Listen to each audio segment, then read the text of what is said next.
ಓದ್ತಾ ಇದ್ರು. ಅವ್ರು ಡಿಗ್ರಿ ಯಾವಾಗ ಹೋಗಿದ್ರು? ಹಾಗೆ ಮನೇಲಿ ಹೇಳಿ ಹೋಗಿದ್ರಾ ಅಥವಾ ಏನಾಯ್ತು ಅಲ್ಲಿ ಹೋದಾಗ? ಅವನು ಮನೇಲಿ ಹೇಳೋಗಿರ್ಲಿಲ್ಲ.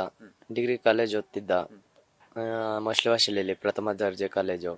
ಅಲ್ಲಿ ಫ್ರೆಂಡ್ಸ್ ಫೋನ್ ಮಾಡಿರ್ಬೋದು, ಹೋಗಿದ್ದಾನೆ. ಅಲ್ಲಿ ಅದೇ ಲಾರಿ ಟ್ರಕ್ ಬಂದು ಗುದ್ದಿದೆ, ಅಷ್ಟೇ ಗೊತ್ತಿರೋದು. ಆಮೇಲೆ ಹಾಸ್ಪಿಟ್ಲಿಗೆ ನಾವು ಹೋದ್ವಿ, ಫೋಟೋ ಬಂದಿತ್ತು, ಪೊಲೀಸವ್ರು ಇನ್ಫಾರ್ಮ್ ಮಾಡಿದ್ರು ನಮ್ಮೂರವ್ರಿಗೆ. ಬಂದಿತ್ತು, ಡೈರೆಕ್ಟು ಹಾಸ್ಪಿಟ್ಲಿಗೆ ಹೋದ್ವಿ. ಈಗ ಮನೇಲಿ ಎಷ್ಟು ಜನ ಇದ್ದೀರಾ ನೀವು? ನಾವು ಒಟ್ಟು 3 ಜನ ಇದ್ದೀವಿ. ಅವನು ಸೇರಿದ್ರೆ 4 ಜನ ಇರುವ, ಅವನಿಲ್ಲ ಬಟ್ ಹೋದ. ಫಸ್ಟ್ ಇಯರ್ ಡಿಗ್ರಿ ಅಂದ್ರೆ ಯಾವ್ದು ಓದ್ತಾ ಇದ್ರಿ? B A HPS. ನೀವೇನು?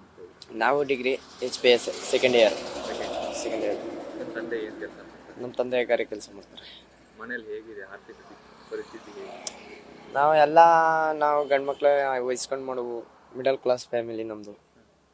ಎಲ್ಲದಕ್ಕೂ ಏನೇ ಬೇಕಂದ್ರೂ ನಾವೇ ಮಾಡಬೇಕು, ಆ ಥರ ನಮ್ಮದು.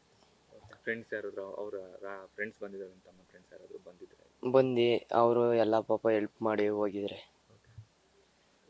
ಏನು ಕಾರಣ ಏನು ಅನ್ಸುತ್ತೆ ನಿಮಗೆ ಅದು ಆ ಥರ ಅಂತ ಘಟನೆ ನಡೀಲಿಕ್ಕೆ? ಅವರು ಲಾರಿ ಡ್ರೈವಿಂಗ್ ಅವರು ಡ್ರಿಂಕ್ಸ್ ಮಾಡಿ ಡ್ರೈವಿಂಗ್ ಮಾಡಿರ್ಬೋದು, ಆ ಥರ.